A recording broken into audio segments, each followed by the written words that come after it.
የቀድሞ የደህንነት ሹም የነበረው ጌታቸው አሰፋ እሱ ህወሓት ውስጥ ሆኖ ባይገፋፋቸው ኖሮ እነሱ ይሄንን ለማድረግ ልብ የላቸውም፣ የትም ደረጃ መድረስ አይችሉም።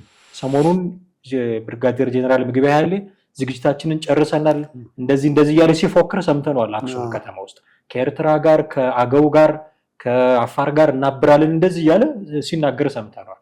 እዚህ ፉከራ ላይ አንረሳውም ያደረጋችሁትን የሚል የሆነ የሻማ መብራት ስነ ስርዓት ስታደርገው ይኸው አሁንም እነዚህ ሰዎች ከልባቸው አልጠፋም እንዲህ አይነት ነገር የሚል ምክንያት እንዳንሰጣቸው ሰጋል። ከፌዴራል መንግስት ጋር ወደ አንድ ቢመጡ አብረው ለመስራት ያላቸውን ቢያሰፉ አንድ በአንድ ይጨርሱናል የሚለውን ነገር ይሄ መጠራጠር ያመጣውን ነገር መልሶ ወደ ምን አመጣው? ወደ ጦርነቱ። አሁን ደግሞ ጦር ሜዳ ናቸው ያሉት እነሱ። አሁን እንግዲህ ጄኖሳይደር አሉ እነሱ ጄኖሳይድ ይፈጽሙብናሉ።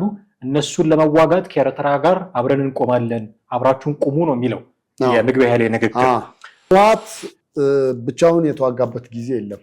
ብቻውን የተዋጋበት ጊዜ ምናልባት አሁን በሰሜኑ ጦርነት 2013 ተነሳ በሱ በጦርነቱ ነው እንጂ ከዛ በፊት በነበሩት አለ ሻቢያ የተዋጋበት ጊዜ አልነበረም። ኦፍኮርስ ደርግንም ሲያስወግድ ከሻቢያ ጋር ነው። እንደውም በጣም በሚገርም ሁኔታ አሁን እየወጡ ካሉ መረጃዎች አንደኛው ከባድ መሳሪያዎችን የይዙ የነበሩትም በከባድ መሳሪያ የጦርነት ውጊያ ስልትም ጎበዞች የነበሩት ኤርትራውያን ስለነበሩ እነሱ ነበሩ ነው። ይሄኛው የህወሓት እንግዲህ እግረኛ ምናምን ነገር ነው ማለት ነው።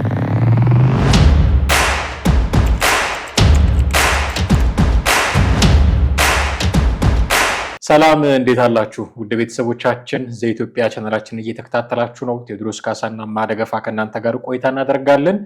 ዛሬ ጥቅምት 24 ነው። ከ5 ዓመት በፊት 2013 ላይ ሰሜን ዕዝ ላይ ጥቃት የተፈጸመበት ዕለት ነው በሚል መቼም አንረሳውም እንዳይደገም እንሰራለን በሚል የመከላከያ ሰራዊት አስቦት የዋለ ነው ቀኑን። ይህን መነሻ አድርገን እንዳይደገም እንሰራለን ሲሉ ሪሊ የማይደገም ነው ይሄ ነገር። አሁን የሚታዩት ምልክቶች ምንድናቸው? ቲዲኤፍ ቲፒኤፍ አካባቢ ያሉ ጉዳዮች ምንድናቸው? የሚሉትን ጥቂት ለመፍታተሽ እንሞክራለን። እስከ ፕሮግራማችን ፍጻሜ ድረስ አብራችሁን ቆዩ። እንዴት ነህ ቴዲ? እንዴት ነህ? ሰላም። እንግዲህ 2013 ጥቅምት 24 ሁሉም ኢትዮጵያዊ ሊባል በሚችል ደረጃ የሚያውቀው ቀን ነው። በፌዴራል መንግስቱና በህወሓት መካከል ጦርነት የተጀመረበት ቀን ነው። በርካታ ሰዎች ህይወታቸውን ያጡበት፣ አላግባብ ውድመት የደረሰበት፣ ያው አሁን እንደዚህ መሆኑ እዚህ ደረጃ መድረሱ ለማይቀር ነገር በርካታ ነገሮች የተፈጠሩበት እንደነበረ ይታወቃል። መከላከያ ሰራዊት አስቦት የዋለ ነው። አንረሳውም ግን ደግሞ እንዳይደገም እንሰራለን የሚል የኔ ጥያቄ ምንድን ነው? እንዳይደገም እንሰራለንና አንረሳውም አብሮ ይሄዳሉ የሚል ጥያቄ ማንሳት እፈልጋለሁ። ምክንያቴ ምንድን ነው? አንረሳውም ካልክ ቂም አለ ማለት ነው። ውስጥህ ቂም አለ ማለት ነው። አንረሳውም ስትል እየወቀስከው ያለ የሆነ ወገን አለ እዛ ትግራይ ክልል ተቀምጦ አንዴ ወልቃይት አንዴ ጽምዶ የሚል አካል አለ። የሱን ሰውዬ ክፋት ነው አሁን እያሰብክ ያለው። ስለዚህ አንረሳውም ስትል ውስጡ ቂም አለው። እንዳይደገም እንሰራለን ስትል ቂም እየመዘዝክ ቂሙን እንዳይደገም እንሰራለን የሚለው ነገር አብሮ ይሄዳሉ ይብዬ ነው። ልክ እሱ እኮ ከምን ጋር ይያያዛል መሰለህ? ህወሓት ታስታውስ እንደሆነ እዚሁ መስቀል አደባባይ ላይ የሰማዕታት ሐውልት ብሎ አንድ የተሰራ አለ፣ አይተው ከሆነ ማለት ነው። እንግዲህ አስበው፣ ሐውልት የምትሰራው እንዳይረሳ ነው አይደለ? ግን ደግሞ እንዳይደገም የሚል ደግሞ መልእክት አለው ላዩ ላይ እና በአባባል ደረጃም አንድ ነገር አለ። ይቅር ብያለሁ ግን አረሳውም ማለት ነው። ይቅር ካረክ መርሳት ይቅር እኮ በቃ ቀርቷል ትቼዋለሁ እንደማለት ነው። ሙሉ ለሙሉ ይቅርታ አድርጌልሃለሁ ማለት ነው። ግን ይቅርታ አድርጌልሃል አረሳውም ማለት ምን ማለት ነው? ያው እኮ ነው መልሶ አይደል እንዴ? የቃላት ለውጥ ካልሆነ በቃላት ለመሸወድ አይነት ነገር ካልሆነ እንደዛ ነው። እና እዚህ ሰማዕታት አሁን አንተ ስትነግረኝ የሰማዕታት ሐውልቱን እዚህ መስቀል አደባባይ ያለው እሱን ነው የሚያስታውሰው። የቀይ ሽብር መታሰቢያው አንደግመውም ሚል አይነት ነገር ማለት ነው። እና ሚሞሪያል የሆነ ነገር እያስቀመጥክ መልሰህ ደግሞ ረስተነዋል ይቅር ብለናል ብለህ የምትል ከሆነ መሆን የማይችል አብረው መሄድ የማይችሉ ሁለት ነገሮች ናቸው።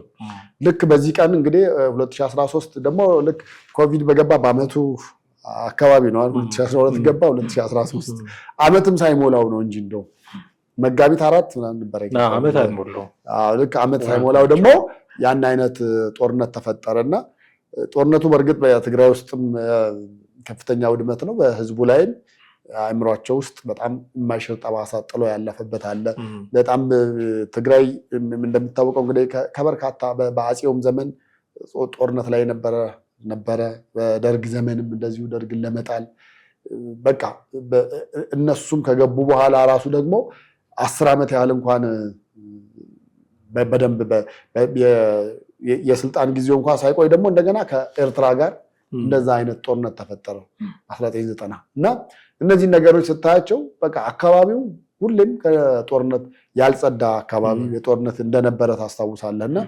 በመከላከያ ደረጃ እንግዲህ መታሰቡ ያው ወገን ነው ምንድነው እንግዲህ ሌላ መንግስት ደግሞ ሲመጣ ሊተው ይችላል አይደል ካሁን እኛ ግንቦት ሃያን ተውን አይደል እንደ ግንቦት ሃያ ደግሞ ይሄ አያስፈልግም ደግሞ ብሎ ደግሞ የሚተው መንግስት ደግሞ ሊመጣ ይችላል ብለን እናስባለን እንግዲህ እስከዛ ግን ያው በየአመቱ እየታሰበ ምናልባት እንደው እናንተ ስላልተነካችሁ ነው አይነት ስሜት እንትን እንዳይል ሰጋለሁኝ ከነጨራሹ አልተደረገም ይሄ ነገር እርሱ ተተውት የሚል ኢንተርፕሪቴሽን እንዳይኖረው ሰጋለሁ ከምንም በላይ በተኙበት በጨለማ ያ ነገር መደረጉ አንኤክስፔክትድ ነው በጣም አስደንጋጭ ነው ደግሞ አሁን እዚህ ማንናገራቸው ነገሮች ያኔ በደንብ ሲነገሩ የነበሩ ዘግናኝ ነገሮችም ጭምር ነበሩ ያንን የተደረገ አካል ነገርየውን እንዲህ ዝም ብሎ በቀላሉ ይረሳዋል ማለት አይደለም ነገር ግን የሌላውን ቁስል በሚነካ ደረጃ ሊታሰብ ይገባው ነበር ወይ ምክንያቱም ለሰላም የምናደርገውን ጥረት ይጎዳል የፕሪቶሪያ ስምምነት እንግዲህ ተፈርሟል እንደምታውቀው እሱም አመታት አለፉት 3 አመት ሆኖ መሰለኝ ያንን የሰላም ስምምነት ከተፈራረምክ ዘንድ ዳግመኛ ወደ ግጭት የሚያስገቡ ነገሮች እንዳይኖሩ መጣር አለብህ ከሁለቱም ወገን አሁን እነዛኞቹም እኛ ጥፋተኛ አይደለንም ነው የሚሉት እስከዛሬ ድረስ እንደምታውቀው በገዛ አፋቸው ነው በእርግጥ በ15 ደቂቃ ነው ምናምን ኦፕሬሽን መብረቂያ ጥቃት ብለው የተናገሩት መልሰው ደግሞ እኛ አይደለም ጀማሪው ሌላ ፌደራል መንግስት ነው ምናምን የሚሉትም ነገር አላቸው እንደዛ ብለው እያመኑ ነው እንደዛ ብለው እያመኑም ቢሆን ፕሪቶሪያ ላይ ተፈራርሟል አሁን ይህንን ነገር ስታደርገው አንረሳውም ብለህ ስታመጣው ለሰላም የሚደረገውን ጥረት ምናልባት በተወሰነ መንገድ ሊሸራርፈው ይችላል አሁን እዛ ትግራይ ክልል ለተቀመጠው ህዋት ለሚባለው አካል ህጋዊ ማንነት እንደሌለው ይታወቃል በምርጫ ቦርድ የተሰረዘ ነው ግን የሆነ ምክንያት እንዲያገኝ ማድረግ ያለብን አይመስለኝም ሰሞኑን ብርጋዴር ጄኔራል ምግበይ ኃይሌ ዝግጅታችንን ጨርሰናል እንደዚህ ያለ ሲፎክር ሰምተናል አክሱም ከተማ ውስጥ ከኤርትራ ጋር ከአገው ጋር ከአፋር ጋር እናብራለን እንደዚህ ያለ ሲናገር ሰምተናል እዚህ ፉከራ ላይ አንረሳውም ያደረጋችሁትን የሚል የሆነ ሻማ መብራት ስነ ስርዓት ስታደርገው ይኸው አሁንም እነዚህ ሰዎች ከልባቸው አልጠፋም እንደ አይነት ነገር የሚል ምክንያት እንዳንሰጣቸው ሰጋለሁ በየትኛውም መንገድ በየትኛውም አማራጭ ጦርነት ዳግመኛ ሀፕን የማያደርግበትን ነገር መፈለግ አለብን ብዬ አስባለሁ ተጎርተንም ቢሆን ቸለንም ቢሆን እኔ እናንተ መሐከላችን የሆነ ነገር ቢፈጠር አንተም የኔን ነገር እኔም ያንተን ነገር ከቻልኩኝ ሊጠፋ ይችላል በጊዜ ሂደት እየተረሳ የሚመጣ ነገር ሊሆን ይችላል እንዳልከው እንደ ግንቦት ሃያም ሊረሳ ሊሆን ይችላል አሁን ስለ ግንቦት ሃያ የሚደንቀው ሰው አለ ምናልባት የመንግስት ሰራተኛ የዛ ቀን እንዲዘጋለት ካልፈለገ በስተቀር ከዛ ውጪ ምንም የረባ እንኳን ነገር ሲደረግ አለ በፊት ግን ይደረግ የነበረውን ነገር እናውቃለን በቀበሌ ደረጃ በጣም ከፍተኛ ዝግጅት ይደረግበት የነበረው ምናምን እዛው ትግራይ ክልል ውስጥ ኢቭን አሁን ድረስ የሚደረግ ነገር እንደሆነ በህወሓት ደረጃ ከግንቦት ሃያ የካቲት 11ን የበለጠ የሚያከብሩት እሱን ነው ስለዚህ የሆነ መንግስት ሲቀየር አብሮ የሚቀየር ነገር ለሰላም ተብሎ ሊተው የሚችል ነገር ነው አሁን ከአይምሮአችሁ ውስጥ ፋቁት አውጡት የሚል ነገር አይደለም ግን በሻማ በማክበር ደረጃ አንረሳውም ብሎ ዘገባ በመስራት ደረጃ ሲሆን ግን እዛ አካባቢ ሊፈጥረው የሚችለው የሆነ ቁርሾ ሊኖር ይችላል ይሄ ቁርሾ ደግሞ ሄዶ ምንፈራውን ጦርነት ዳግመኛ ሊመጣብን ይችላል ከሚል ስጋት ነው ኦኬ አንረሳውም የሚለውን እንዲካየ ነው እንዳይደገም እንሰራለን የሚል ደግሞ መፈክር አለ ተገቢ ነው እንዳይደገም መስራት አስፈላጊ ነው እንዳይደገም የሚያደርጉ ነገሮች ግን የሚታዩ አሁን ቅድም እንዳልኩት እነ ምግበይ ኃይለም ከሚፎክሩት ፉከራ አሁን ወልቃይትን አስመልክቶ ከሚነገረው ንግርት ቲዲኤፍ ቲፒኤፍ ከሚባሉት ደግሞ የወታደሮች ምልልስ ነገሩን ከዚህ አንጻር ስናየው ሪሊ የማይደገም ነገር ነው ወይ ይሄ ነገር ማለት እንችላለን? አሁን ያለው ሁኔታ እንዳይደገም የሚያደርጉ ነገሮች አሉ ማለት አትችልም። እንደው ወደ ወታደራዊ ስነ ምግባር በተወሰነ መንገድ ስንመጣ ለምሳሌ ያን ጊዜ ከጀርባ ነው እንግዲህ ከጀርባው ተወጋን ያሉት። ይሄ ደግሞ በወታደራዊ ዲሲፕሊን ምን አለ መሰለህ፣ ወታደር ሲሄድ አይተህ እንደሆነ በሰልፍ ነው የሚሄደው። ያ ማለት ምን ማለት ነው? አንተ ከፊት ያለውን ጀርባውን የምትጠብቅለት አንተ ነህ። አንተን ተማምኖ ነው ወደኋላ የማይዞረው፣ አንተ ትጠብቀኛለህ ብሎ ነው። እሱ ደግሞ ከፊት ለፊት ያለውን ማለት ነው። ስለዚህ ይሄ ከጀርባዬ ይጠብቀኛል ብሎ ያለው አካል ጀርባዬን ለእሱ የሰጠሁት አምኜ ነው፣ አይን የለም አንገቴንም አላዞርም፣ እንደ ወታደራዊ ዲሲፕሊን ቀጥ ብዬ ነው የሚሄደው ብሎ ሲል ከጀርባው ነው የተወጋው፣ ከጀርባው ነው የተመታው። ይህን ነገር በጣም ጠቅላይ ሚኒስትሩ በጣም ደጋግመው ሲናገሩት ነበር። እና ያ ዲሲፕሊን አንደኛ እንደ ትልቅ ክህደትና እንደ መካድ፣ በቃ አንተ ወታደር ቤት ስልጠና ላይ እያለ ፕሮሚስ የምትገባው አንተ ጓደኛህንም ጀርባ እንደምትጠብቅ እሱ ደግሞ የፊት ለፊቱን ይጠብቃል፣ ያንተን ደግሞ ያኛውን የሚጠብቀው። አንተም ዋስትና የለም፣ ዋስትና እሱ ላይ ነው። በዛ ልክ ያለን መተማመን የሰበረ ክህደት ነው የሚል ነገር ነው። ያ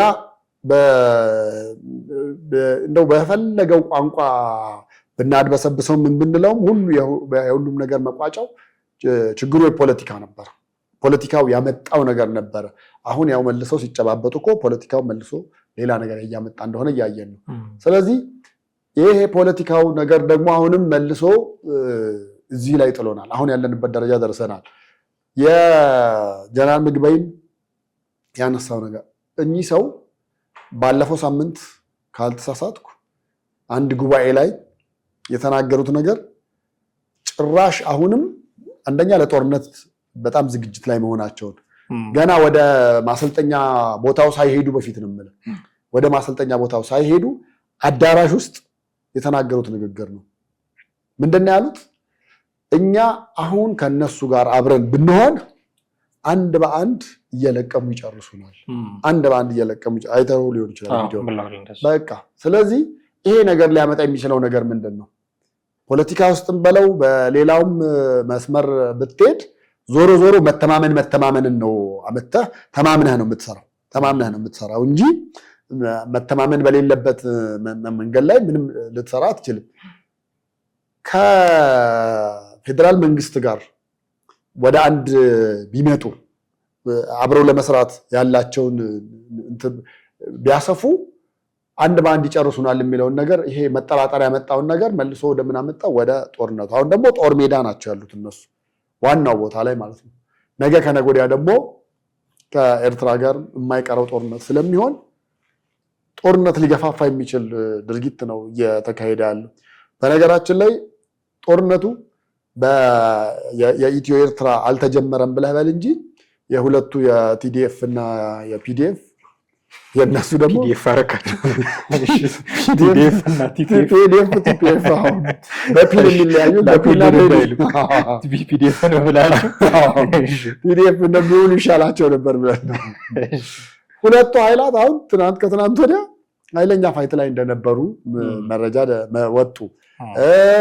ሟቾችም እንደነበሩ አንዳንዱ ቦታ የማስለቀቅ ነገር እንደነበረ እና ረዘም ላለ ሰዓት የነበረው ጦርነት በተወሰነ መንገድ ጋብ እንዳለ የሰማነው ነገር አለ። አካባቢ የማስለቀቅ ነገሮች ግን እንዳሉ ሆነው ማለት ነው።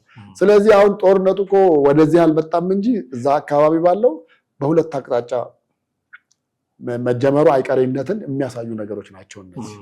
ስለዚህ ነገ ከነገ ወዲያ ምናልባት ባልታሰበ ጊዜ ባልታሰበ ደቂቃም ሊጀምሩት ይችላሉ ብዬ ነው የማስበው። የእነ ጀነራል ምግበይ እንቅስቃሴና ሁኔታ እስካለ ድረስ እነ ጀነራል ምግበይ ባለፈው አክሱም ከተማ ላይ ሆኖ ያንን መፈክር መሰል ንግግር ከተናገረ በኋላ ስከታተል የነበረው የትግራይ ክልል ውስጥ ያሉ ሰዎች እንዴት ነው ይህንን ነገር የተቀበሉት የሚለውን እዛ ሄደን በእርግጥ ትክክሉን ነገር ባንናገርም ግን ሶሻል ሚዲያው ለዚህ ጥሩ የመመልከቻ መነጽር ሆኖ ታገኘዋለህ። ኮሜንቶች የሚሰጡ ሰዎች አሉ እና በትግርኛ ቋንቋ ኢቭን የሚናገሩ የሚጽፉ ሰዎች አሉ። እንዴ ራሱ ጄኖሳይደሩ የኤርትራ ሻዕቢያ አይደለም ወይ?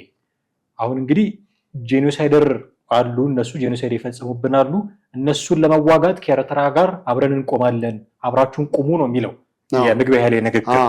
ራሱ ሻዕቢያ አይደለም ወይ ጄኖሳይድ የፈጸመብን የሚል ተቃውሞ የሚጽፉ ሰዎች አሉ። ሰላም ነው የምንፈልገው የሚል የሚጽፉ ሰዎች አሉ። የራሱን የምግበያ ኃይሌን ፎቶ በጦርነት ምክንያት አካላቸውን ካጡ ሰዎች ጋር አንድ ላይ አድርገው ፖስት የሚያደርጉ ሰዎች አሉ። ይሄንን ደግማችሁ ልታመጡብን ነው ወይ የሚል። በዚህ ደረጃ ከዚህ በፊት እንደነበረው መተማመን ኖሯቸው ጦርነቱን ያደርጋሉ ወይ የሚል ጥያቄ እንድታነሳ ያደርጋል። አንደኛ። ሁለተኛ አሁን ዛሬና ትላንትና እየተሰሙ ባሉ መረጃዎች 240 እንደዚህ የሚሆኑ በቁጥር የቲዲኤፍ እንግዲህ አሁን ለምንድነው ቲዲኤፍ እንላለን? ዲፌንስ ፎርስ ያለው ኢትዮጵያ ውስጥ መከላከያ ሰራዊት ብቻ ነው፣ ግን ለምዶብን ለመግባቢያነት እንጠቀምበታለን። እና ከቲዲኤፍ በቁጥር 240 የሚሆኑ ሰዎች ወታደሮች፣ የሰራዊት አባላት የከዱ ወደ ቲፒኤፍ አንተ ፒዲኤፍ ወዳልካቸው ወደ ቲፒኤፍ ተቀላቅለዋል። ምን ማለት ነው ይሄ? ከህወሓት ከሚመራው ጄኔራሎቹም የፖለቲካ ሰዎችም ከሚዘውሩት የሆነ ኃይል ራሳቸውን አላቀው ሰምሃው ወደነ ጌታቸው ረዳ የሚመስል ጻድቃን ገብረትንሳኤን እነሱ የኛ አይደለም ቢሉም ጻድቃን ገብረትንሳኤን ወደሚመስል ወደሆነ አካል ገብተዋል። ራያ አካባቢ እንዲህ አይነት ነገሮች ተሰምተዋል ይባላል። የፌዴራል መንግስቱ ምንም እጁን ሳያስገባ እዛው የሚያልቅለት ጉዳይ ያለ አይመስልም። አሁን ቲዲኤፍ እና ቲፒኤፍ አንተ እንዳልከው ውጊያም ጀምረው ከሆነ አንዳንድ ጊዜ የተኩስ ልውውጥም እንደነበሩ እንሰማለን። የፌዴራል መንግስቱ ያለምንም ጥይት መተኮስ በእርግጥ የፌዴራል መንግስቱ ይደግፈዋል እነዚህን አካላት የሚል ወቀሳ ከህወሓት ይቀርባል። ግን የፌዴራል መንግስቱ ደግሞ አይ አደርጋለሁ ይሄን ብሎ ሲናገር ሰምተን ማናቅም። ቢያደርገውም አደርጋለሁ አይልም። ያለምንም ጥይት መተኮስ ግን በሾህ አይነት ነገር ከህወሓት በከዱ ሰዎች የማስወገድ አይነት እንቅስቃሴም ሊሆን ይችላል ብዬ አስባለሁ። ጥሩ ድል ሊሆን ይችላል አይደለም። እኔ ደግሞ አይሆንም ነው ብዬ የምለው። ምክንያቱም ህወሓት ብቻውን የተዋጋበት ጊዜ የለም። ብቻውን የተዋጋበት ጊዜ ምናልባት አሁን በሰሜኑ ጦርነት 2013 ተነሳ በሱ በጦርነቱ ነው እንጂ ከዛ በፊት በነበሩት አለ ሻዕቢያ የተዋጋበት ጊዜ አልነበረም። ደርግንም ሲያስወግድ ከሻዕቢያ ጋር ነው። እንደውም በጣም በሚገርም ሁኔታ አሁን እየወጡ ካሉ መረጃዎች አንደኛው ከባድ መሳሪያዎችን ይይዙ የነበሩትም በከባድ መሳሪያ የጦርነት ውጊያ ስልትም ጎበዞች የነበሩት ኤርትራውያን ስለነበሩ እነሱ ነበሩ ነው። ይሄኛው የህወሓት እንግዲህ እግረኛ ምናምን ነገር ነው ማለት ነው ነገሩ። እንደውም ከቅርበት አንጻር እንየው ብለን ነው እንጂ ሻዕቢያን ራሱ የጀባን ሻዕቢያ የሚባለውን ነገር የመሰረተችው ግብፅም ጭምር ስለሆነች ከግብፅ ጋር አብሮ ነው ደርግን ይጣሉ ማለትም እንችላለን። እሱም አለበት ብለን እንላለን። አሁንም ላነሳለህ የነበረው አንደኛውም ይሄንን ነው። ህወሓት ደግሞ ይህን ሰሞን እንግዲህ ወደ ሻዕቢያ እየተጠጋ እየተመላለሰ ባለበት በዚህ ሁኔታ ላይ ደግሞ ሻዕቢያ ደግሞ ወደ ግብፅ እየተመላለሰ ነው ያለው። ስለዚህ ግብፅ አንደኛ እንዲጀመር ትፈልጋለች፣ ፑሽ እያደረገች ነው። አሁን በየትኛው ሜዳ ላይ ይሁን የሚለው ነገር ምናልባት ኢሳያስን ስላሳሰበው ነው። በየትኛው ሜዳ ላይ ነው ጦርነቱ መካሄድ ያለበት? በአስመራ ምድር ላይ መቼም እንዳይሆን ይፈልጋል። አሁን የኛም ጠቅላይ ሚኒስትር ብልህነት የተጠቀሙበት ነገር አለ። እሱም ምንድነው? የዛሬ ሳምንት ፓርላማ ሲናገሩ ምንድን ነበር ያሉት? ለአስመራ መንግስታት ለውጭ መንግስታት ምናምን ሲናገሩ ይሄ ነገር አይጠቅማችሁም፣ ከጀመር ማቆሚያ የለውም ምናምን የሚሉት አለ። ፑሽ አድርገህ እንዲጀምር አድርገው ነው። አንተ አትጀምር ግን እንዲጀምር አድርገው አይነት ሲስተሙን በንግግር ነው እየተጠቀሙ ያሉት። ሰውየውን ታናድደዋለህ። የመጀመሪያውን ቡጤ አንተ እንዲሰነዘርብህ ታደርጋለህ። ከዛ በኋላ መጀመሪያ የጀመረው ፊሽካውን የነፋው ማን ነው ሲባል በዛ ዓለም አቀፍ ተቋማትም በዛ ሰው ላይ ጣታቸውን እንዲቀስሩ ምክንያት ይሆናል። ስለዚህ ግብፅ አሁን እየገፋፋች ያለችው ጀምሩ ነው። ስለዚህ ኤርትራ እንዲጀመር አትፈልግም። ምክንያቱም አብዛኛው ከአቅም መዳከም ጋርም በተያያዘ ነው እውነቱን ለመናገር። ምክንያቱም የወታደሮች በበቂ ሁኔታ አለመኖር እና እድሜያቸው ባለፈው በ90 ከኢትዮጵያ ጋር በነበረ ጦርነት የነበረ ወታደር ኃይል ከዛ ወዲህ 1 2 3 አስመርቀዋል። ግን ያስመረቁትም ቁጥሩን ያን ያህል የሚባልና አሁንም እድሜው በ20ዎቹ አለ ብለህ የምትለው አይደለም። 30ዎቹና ከፍ ወዳለ እድሜ ያሉ ናቸው። ምን ያህል ይዋጋሉ ነው።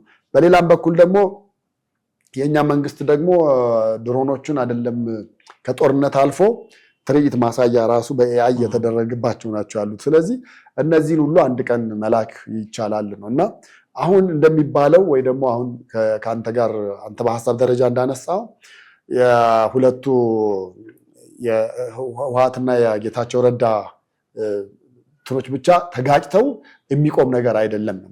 በቃ እሱ እንደ መነሻ ሊሆን ይችላል፣ እንደ ትንኮሳ ሊሆን ይችላል። ከዛ በኋላ ግን ጉዳዩ ወደ ኤርትራም ሊሄድ ይችላል። በነገራችን ላይ አንድ በጣም ሰሞኑን ትልልቅ የጦር ጀነራሎች ሳይቀር እያወሩት ነውና እየተነጋገሩበት ነው የተባለው የቀድሞ የደህንነት ሹም የነበረው ጌታቸው አሰፋ እሱ ህወሓት ውስጥ ሆኖ ባይገፋፋቸው ኖሮ እነሱ ይሄንን ለማድረግ ልብ የላቸውም፣ የትም ደረጃ መድረስ አይችሉም የሚሉ መረጃዎችም እየወጡ ነውና ጌታቸው አሰፋ በህይወት የለም የሚሉ ነገሮች ባለፈው በጣም በሰፊው ይነገሩ ነበረ።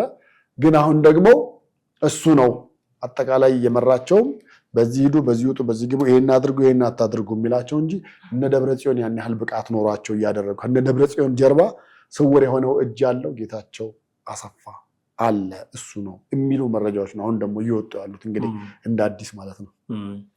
እንደው ጦርነቱ ከተደረገ የሚደረግበት ቦታ የት ሊሆን ይችላል የሚለው ነገር ስታነሳ ነበረ። እኔ እንግዲህ አሁን 3 አይነት አድርገን ብንከፍላቸው በኤርትራ መንግስትና በኢትዮጵያ መንግስት መካከል ቢኖር፣ በህወሓትና በፌዴራል መንግስት መካከል ቢኖር እና በቲዲኤፍ እና በቲፒኤፍ መካከልም ቢኖር እንደው መልካቸው በጥቅሉ አንድ ሊሆን ይችላል ጉዳዩ የሆነ ቅርንጫፎች ሊኖሩት ካልቻለ በስተቀር። ግን በሶስቱም ወገን እናየውና ጦርነቶች ቢኖሩ እኔ 3ቱም ጦርነቶች ትግራይ ምድር ላይ የሚደረጉ ነው የሚመስለኝ። ይሄ ደግሞ ለህዝቡ በቃ አይመጥን። ህዝቡ ከዚህ በኋላ እኔ ወዴት እንደሚሄድ ካሁን በኋላ አሁን ጦርነት ቢደረግ ምን አይነት ውሳኔ ሊወስን እንደሚችል ህዝቡ ራሱ ማወቅ መገመት የሚያዳግትበት ደረጃ ላይ ደረስን ይመስለኛል። ሁልጊዜ ኢትዮጵያ ኢቨን እንደ ሀገር ጦርነት ሲገጥማት በዛ በኩል ነው የሚገጥማት። እንደምታውቀው ስንት ኪሎ ሜትር አቋርጣ መታ ግብጽ ኢቨን ከነ አሉላ አባ ነጋ ጋር ብትገጥም ትግራይ ምድር ላይ ምንድነው ጣሊያን ቢመጣ በትግራይ በኩል በእርግጥ በትግራይ ብቻ አይደለም፣ ግን ትልቁ ጦርነት አድዋን የተደረገው እንደምታውቀው በትግራይ በኩል እንደገና በአፄ ኃይለሥላሴም ጊዜ ማይጨው እንደዚህ ሲባል በትግራይ በኩል ደርግን ለማስወገድ የተደረገው እንቅስቃሴ በትግራይ በኩል ነው። የሰሜኑ ጦርነት የምንለው በትግራይ በኩል ነው። ትግራይ ብቻ አይደለም፣ አፋርም አማራም በብዛት ሰፊ ነገር እንደነበረባቸው እናውቃለን። ግን ጦርነቶች የውስጥ ግጭትም ሲሆን የሀገር ግጭትም ሲሆን ቅኝ ገዥም ሲመጣ የሆነ ነገር ማድረግ የሚፈልግ ሁሉ ሲመጣ የሚመጣበት ክልል ነው። ይሄ ክልል እንደው ትንሽ አንሰራርቶ የሆነ ነገር እንኳን ተስፋ ሊያይ ሲል እንደገና ዞሮ ይመጣበታል፣ ሌላ አዙሪት፣ ሌላ ጦርነት። አሁን ደግሞ በ3 አቅጣጫ በኤርትራ መንግስት፣ በህወሓት፣ ቲፒኤፍ ምናምን በሚባሉ በተመሳሳይ እኔ እንደው ምናልባት ጦርነቱ ሲሰፋ ሌሎች ክልሎችን ልክ ባለፈው እንደነበረው አፋር፣ አማራ ክልል እንደገባው ካልገባ በስተቀር መነሻውን የሚያደርገው ትግራይ ክልል ውስጥ ነው የሚመስለኝ። ህዝቡ ከዚህ በላይ ምን እንዲሆን እንደሚፈልጉ አላውቅም። እዛ ያሉት ጄኔራሎች ጽምዶም የሚሉት ቲፒኤፍም ቲዲኤፍም የሚሉት ሰዎች ለምን ህዝቡ እንደማያሳዝናቸው አይገባኝም። ገና ካጎነበሰበት ቀና ሳይል ያኛውን አሻራ እንኳን ሳይጠፋ ሳይረሳ ከድንጋጤው እንኳን ሳይላቀቅ ገና ሮጦ ሰርቶ የሆነ ነገር ማግኘት ሳይጀምር ሌላ ጦርነት ሊቀሰቅሱበት እጅ ለእጅ ተያይዘው አክሱም እዛ ሐውልቱ ፊት ቆመው ሲፎክሩ ሲውሉ መታያቸው እና ለምንድን ነው ለህዝቡ የማያስቡት የሚል ጥያቄ መጠየቅ መጀመር ያለብን ይመስለኛል።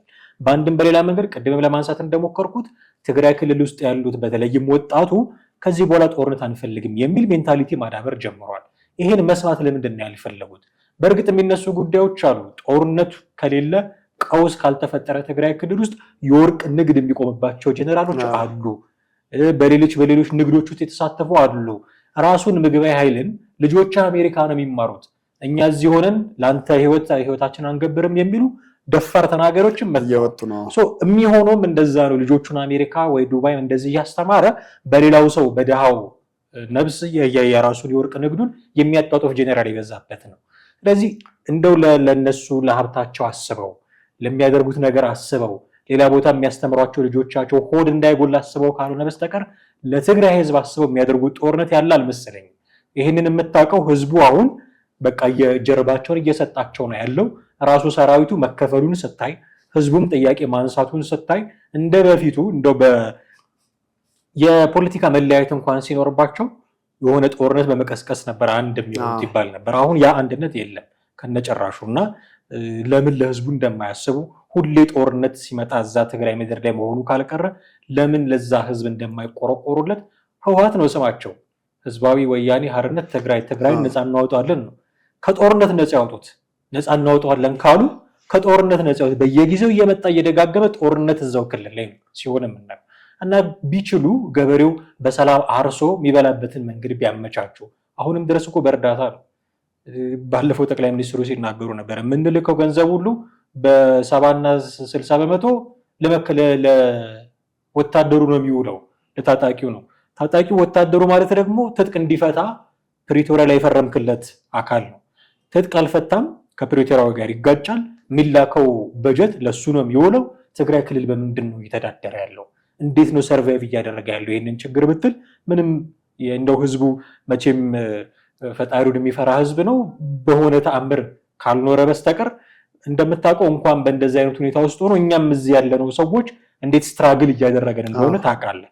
በዛ ሁኔታ ውስጥ ላለ ህዝብ ሌላ ጦርነት እንደገና መጠንሰስ ማለት ለህዝቡ የሚመጥን አይደለም። ይሄ ህዝቡን ለቀቅ ቢያደርጉት ቢተውት፣ ነፃ እናወጣዋለን ካሉ ከጦርነት ነፃ ቢያወጡት እንደው ቢሰሙ ትግርኛ ብንችል በትግርኛ ነግራቸው ነበር ለጀነራል ምግበይ እንደው ቢተውት የሚል ሐሳብ ነው ያለኝ። አይ ይሄን ነገር አሁን ሾህን በሾህ እንደሚባል በሚለው መርህ በዛ መንገድ ለማከም ቢኬድ ነው የበለጠ የተሻለ የሚሆነው።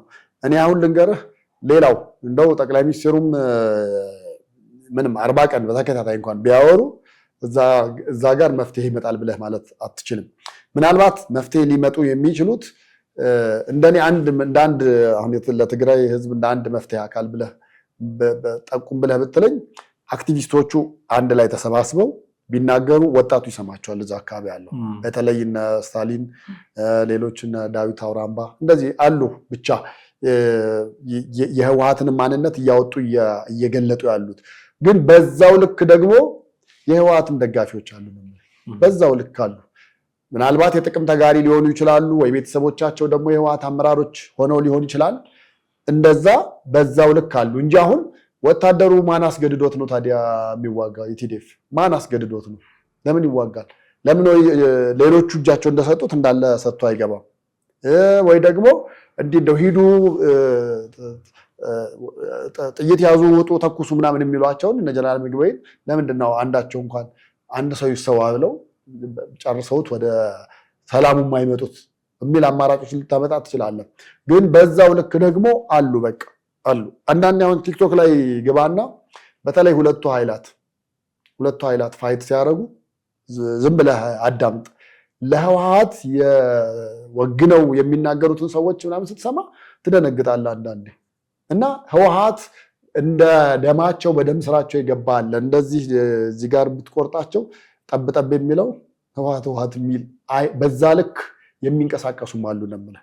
ያን ያክል ለማድረግ ጥረት አድርጓል። ያው በሄደበት ባሰበው ልክ ያን ያህል አልተሄደም እንጂ ያን ያክል ተሞክሯል ነው የምልህ። ግን በዛ በኩልም በእነሱ በኩልም የሆነ ኃይል ስላለ ያንን ኃይል ደግሞ ሊያሳምኑትና መስመር ሊያስይዙት የሚችሉት ምናልባት አክቲቪስቶቹ አነቃቂዎቹ ናቸው፣ የእነሱ አነቃቂዎች።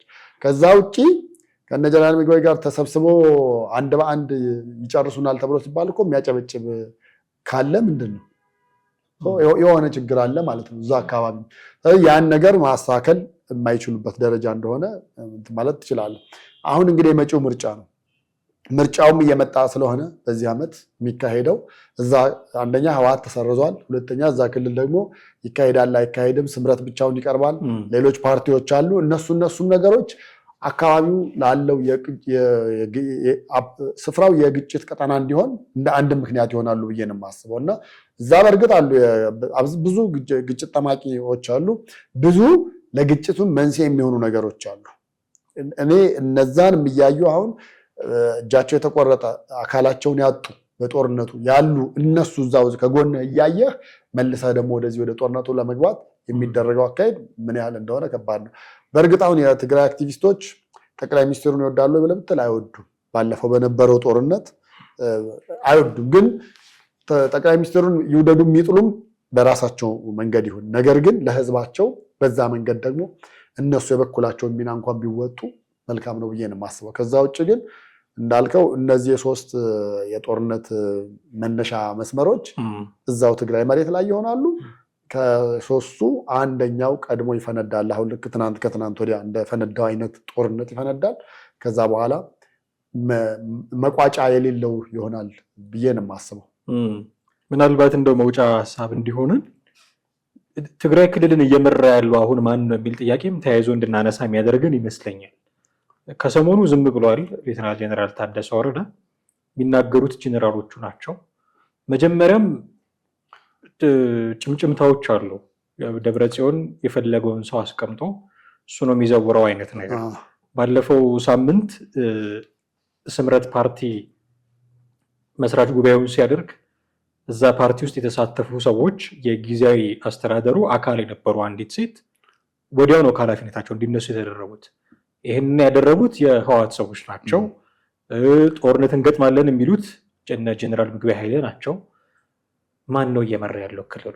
ሌተናል ጄኔራል ታደሰ ወረደንም አንፈልግም ቢሉ ይሆን የሚል ባለፈው ጠቅላይ ሚኒስትሩ ምክር ቤት ውስጥ ያንን ነገር ጌታቸው ይሻለናል አሉ፣ ጌታቸውን አንፈልግም አሉ፣ ታደሰ ይሻለናል አሉ፣ አሁን ደግሞ እንጠብቃለን ሲሉ ስለነበረ ታደሰንም አንፈልግም ቢሉ ይሆን የሚል ጭምጭምታም አለና ማን ነው እየመራ ያለው ክልሉን? ሪሊ ጊዜ ያስተዳደሩ ነው ወይስ ጄኔራሎቹ ናቸው ወይስ ህወሓትና ደብረ ጽዮን ናቸው? በጣም አወዛጋቢ ነገር ነው። በእርግጥ በነ ምግበይ ኃይለና በነ ደብረ ጽዮን መካከል ልዩነት አለ ብሎ ማለት አስቸጋሪ ነው።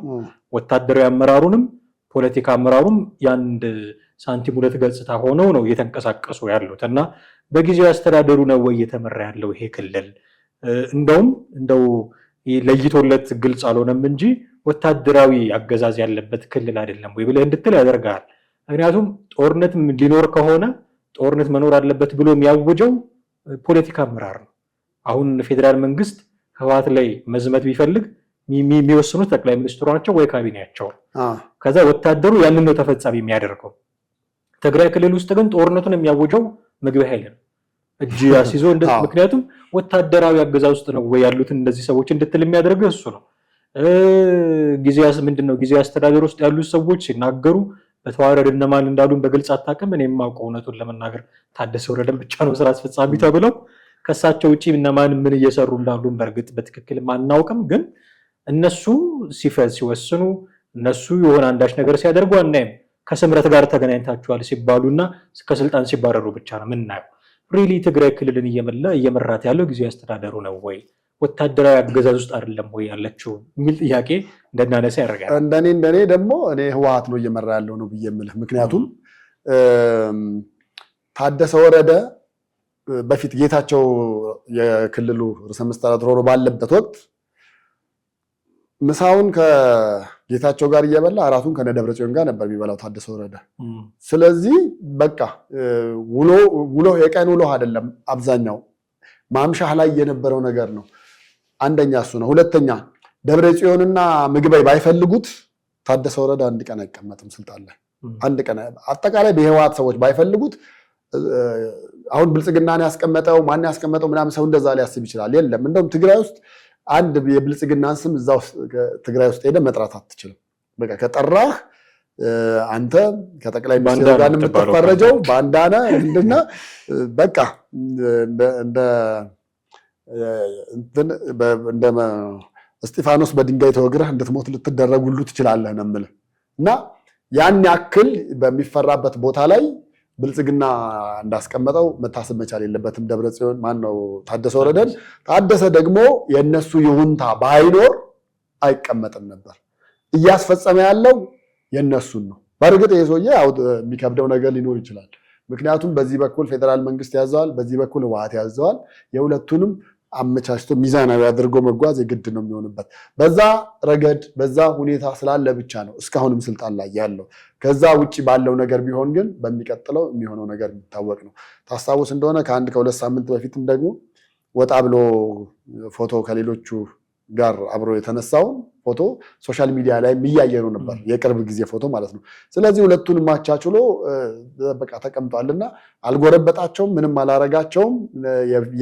የፈለጉት እየተፈጸመላቸው ነው ያለው፣ የፈለጉትን እያደረጉ ነው ያሉት። ስለዚህ ከሱ የተሻለ ሰው ስለሌላቸው ታደሰ ቁጭ ብሎ ነው ያለው። ታደሰ የህወሓት ሰው ነው፣ በቃ ቁጭ ብሎ ይመራል። እነሱ እስከፈቀዱለት ጊዜ ድረስ ይቀጥላል ነው። ስለዚህ በአንድም በሌላ መልኩ ክልልን እየመራ ያለው ህወሓት ነው። ብዙ ምንጣላ አይመስለኝም እዚህ ላይ። እናንተ ምን ታስባላችሁ? ውድ ቤተሰቦቻችን እናንተ ምልከታ ምንድን ነው? ልታጋሩን ትችላላችሁ። በስልክ መስመራችን ልትደውሉልን፣ አሊያም ከታች ባለው ደግሞ የሀሳብ መስጫ በኩል ልትጽፉልን ትችላላችሁ። የእኛ ምልከታዎች ግን እነዚህ ነበሩ። ቴዎድሮስ ካሳና ማደገፋ ነበርን። አብራችሁን ቆይታችሁ ስለተከታተላችሁን እጅግ አድርገን እናመሰግናችኋለን። በሚቀጥለው ጊዜ በሌላ ርዕሰ ጉዳይ እንዲሆን እንጠብቃችኋለን። እስከዚያው ጤና ይስጥልን።